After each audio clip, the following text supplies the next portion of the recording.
welcome to the Off-Grid family. Today we're going to be etching a picture for my wife's birthday. My son's drawn a little picture and he wants it etched onto into some copper for her to be able to keep forever. So I've taken a photo of it because he's drawn it on a piece of paper. I've taken a photo and I'm going to put it into the computer, print it out. Now there's a few things. If he had drawn it with a Sharpie or a marker pen directly onto the copper plating, we could have etched that immediately. He wanted to draw it on the piece of paper and it was the safest way so that his mum wouldn't notice. Also, if you're going to do it this way, you need to have a toner printer. The reason is toner uses static electricity or a static charge to stick small particles of plastic to the paper, and then it goes through a heating element, melts that, and that's what the writing is. Now we can use that to our advantage because then what we do is we melt it onto our copper plate and that becomes a barrier so that the ferric chloride or etchant will not then burn where we've got our picture or our writing or our circuit board, whatever we decide to do. So my first job, I've taken the photos, I've uploaded them on my computer. My first job is to make it a darker colour, and then I need to invert it so that when it's printed out, it's like doing tracing. Back when you were at school, you would have traced onto a piece of tracing paper, then you'd have to turn it over, draw on that side, and then turn it back and do it. You don't want all the writing to be backwards and the picture to be backwards, you see, so we'll invert the picture, iron it on, and that should be the right way then. So I'll talk you through it step by step. Bear with me if what I've said is complete and utter rubbish. You'll understand it as we go along. So let's get on. Okay, so we're going to etch our image on. For this we're going to need an image, some copper board, a knife to cut the board, a sponge with a green scratchy side, and some etchant. You need to take your picture and print it onto paper using toner. The reason we use toner, as I said in the beginning, was because it's a form of plastic and we can melt it. You will also need an iron. First off, you decide what size you want your piece of iron, your piece of copper. You take a straight edge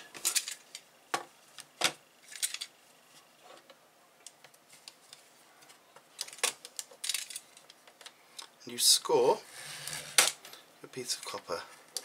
Oh, this is not, be very careful, I'm not doing this very safely at all.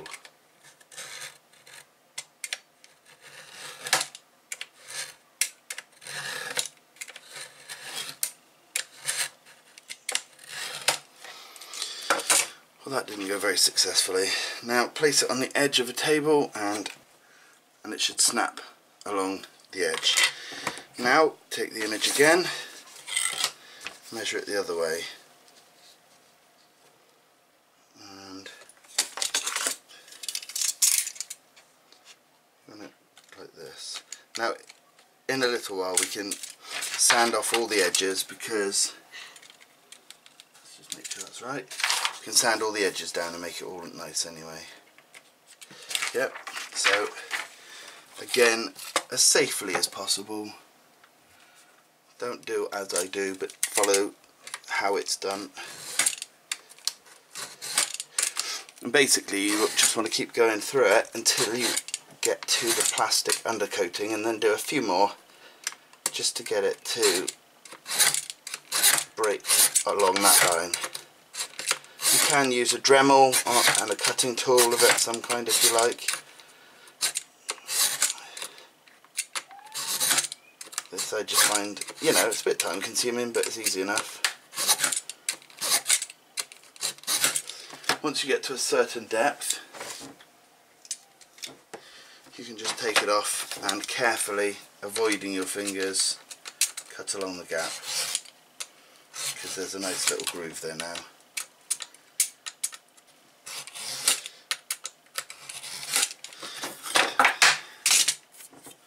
There you go. Again, on the edge of the table, push down and snap. And there we got our little square. Okay, next job is we need to buff the edges. Basically we want to make more surface area on the copper.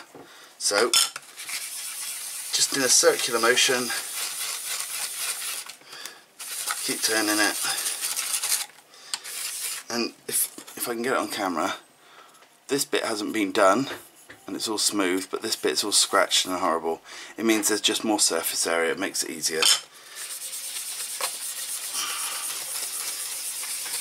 Just keep turning it.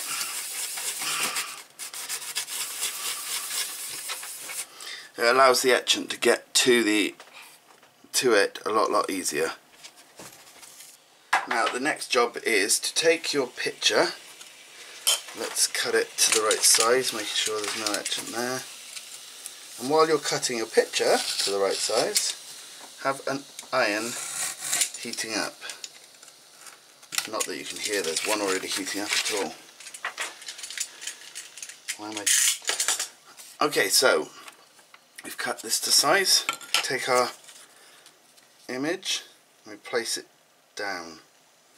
Damn it!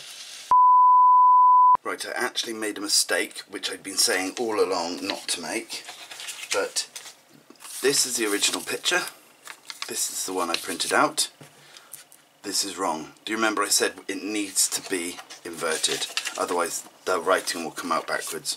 So I've printed another one now, and I flipped it horizontally.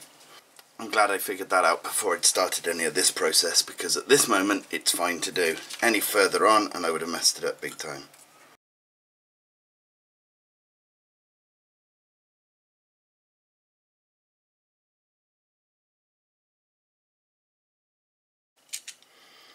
Okay, so it's cut out, and now what I'm going to do, I'm going to lay it over the copper. Now if you're having trouble trying to line it all up and everything, if you just get the copper, take a piece of paper up against the light and then onto your piece of copper.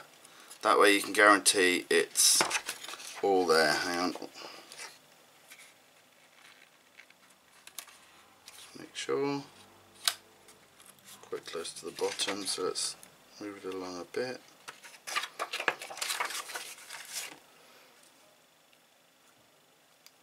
Okay. Now this is only the second time I've done a drawing, like etching. I know I'm more of a circuit boards kind of etcher, but they come out pretty well, and they're done with pretty much the same technique. One thing I forgot to mention is you need an iron as well. Now the iron you put to the hottest temperature possible for the iron. Make sure there's no water in it, and you just wait for it to come up to temperature. Okay, so the iron's to temperature now, and you place it on your picture and you leave it there pressed down, not too hard, but you leave it for about 10 seconds. What this will do, this will melt the plastic in the toner, and it will actually melt it to the piece of copper. Now it looks like in the camera that I'm burning this. It's not touching at all, but I just thought I'd tell you. Don't want you watching that thinking, oh, it's gonna pour everywhere, rather than watching the video. So now we just keep moving it backwards and forwards, making sure that the paper doesn't move. But now we've heated it up, it shouldn't move anyway.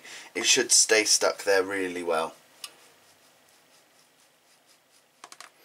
At this point, we now want to go over the whole area with just the tip now, and we're doing it in circular motions. So what we want to do is we just want to make sure the whole thing is melted on there perfectly.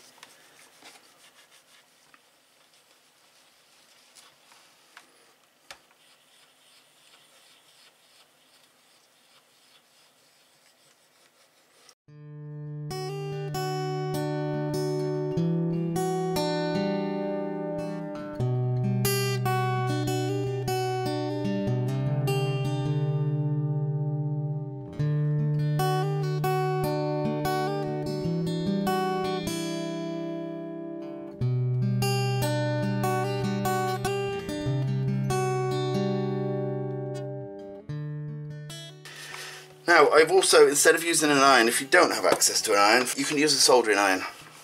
That works too. Just use a flat blade sort of head, or if you've only got the usual head, just go careful not to burn, because as you can see we're starting to yellow. Let me just zoom in. Starting to yellow up, which means it's getting the paper very, very hot. And we don't want it to actually set fire, or we don't want it to burn.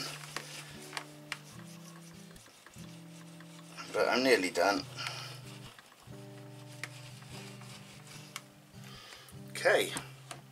Now holding down your paper without burning yourself, so get something, try and peel it back. Sometimes it won't peel back at all.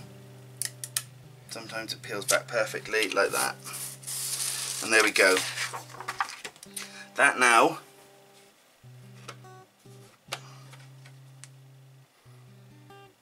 has covered it perfectly. So all we need to do now is etch it. But let's wait for it to cool down a bit first. At the moment the copper is still too hot to handle properly, but it has cooled down a lot. The next part I'm going to do, which is something I've never done before, because I use a device I made when I was younger, however I can't find it. The device actually allows you to etch extremely quickly. However, I've got access to what probably most of you've got, which is a plastic container with etchant in it and some polystyrene. And what I'm going to do is I'm going to stick the polystyrene to the copper, and then that can go face down in the etchant and it should float to some degree, because etchant likes to etch upwards, not downwards. So if you place it in so it's facing up at you and you can see it, it will etch. It just takes a little bit longer. So if you place it down, it'll etch quicker and more evenly. So that's the first thing, the first way we're going to try it. So first off, what you need to do then is you get yourself some gaffer tape and obviously some polystyrene.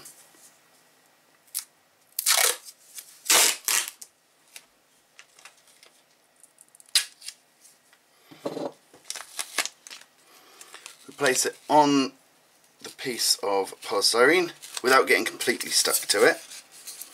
You don't want to look like you're a hostage by the end of this. Fold that round and then fold this round on top of it. It doesn't have to be too neat. There you go. And then we take our picture, we plonk it on. Now I want to just cut that edge off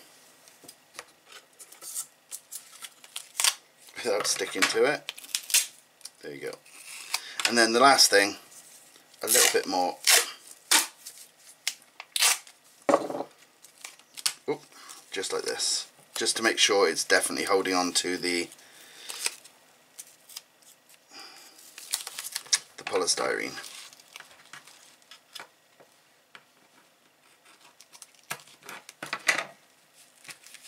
There we go. Right, it's still warm, but it's now okay to handle. And etchant likes to work when it's a little bit warmer. About 47 degrees C, I think, is its optimum temperature. That is in Fahrenheit, which is there. Okay, so start off, we open our etchant, getting it absolutely everywhere and covering ourselves in it in the meantime. Nope, don't try that at home. But remember what I said, wear gloves. This stuff is nasty for your skin. It doesn't like you. It knows you're just using it. Okay, take our beautiful thing, and now this is where we just plonk it in. And there we go. It's floating on the top happily. The etchant shouldn't do anything to the polystyrene or the gaffer tape at all, but what's now happening is the etchant is starting to etch underneath it. There will be some bubbles you will see at some point. That's just where the etchant reacting with the copper. I think I'll zoom you in on this bit now. One quite good tip is if you've got a clothes dryer and it's on the vibration cycle, just have it vibrating, because the vibrations will agitate it all up and it will etch quicker.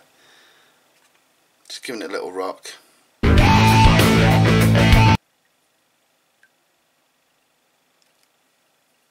because I haven't used this etchant before, I've used ferric chloride and everything, but because I haven't used this etchant, this exact batch, I'm not sure how strong it is.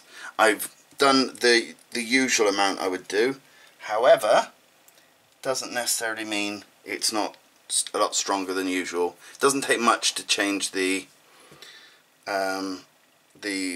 quantities of the solution. You might notice it's gone a bit duller. There's not really any shine to it now, and that's because it's already etching the top layers of the copper off. I've seen people who have it in a Ziploc bag, and then they're able to literally move it backwards and forwards like that, and it gives a really good rocking motion. As I say, I've usually got a little device that I've built purely for etching that cuts down my etching time. It would have been done by now. I will build one for you guys to see in another video. The second it finds a place and etches all the way through it, then it will spread out really, really quickly. But I haven't done this in a really long time, maybe over a year.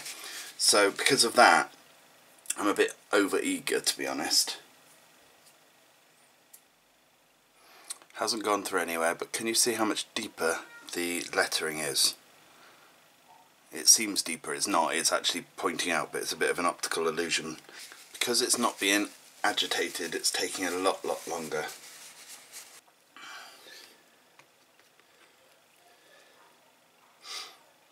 There we go. Can you see how much of that's etched in that time?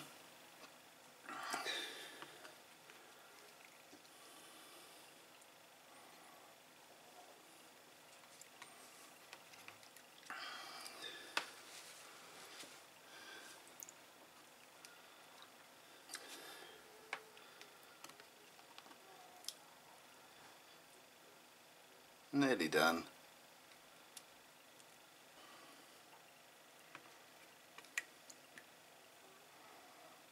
Okay, literally a couple more minutes and it will be done.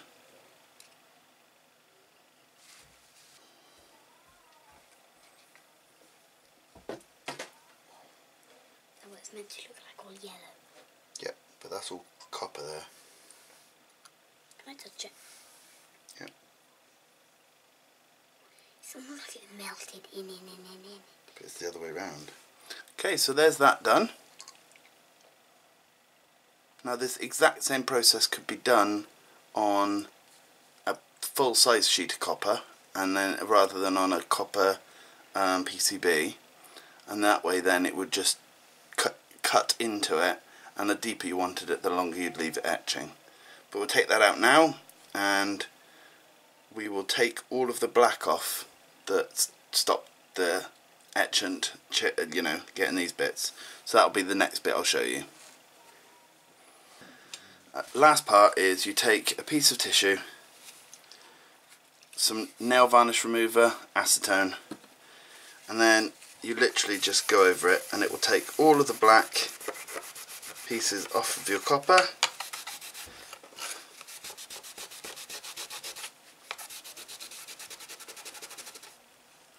Like that. Can you see the difference?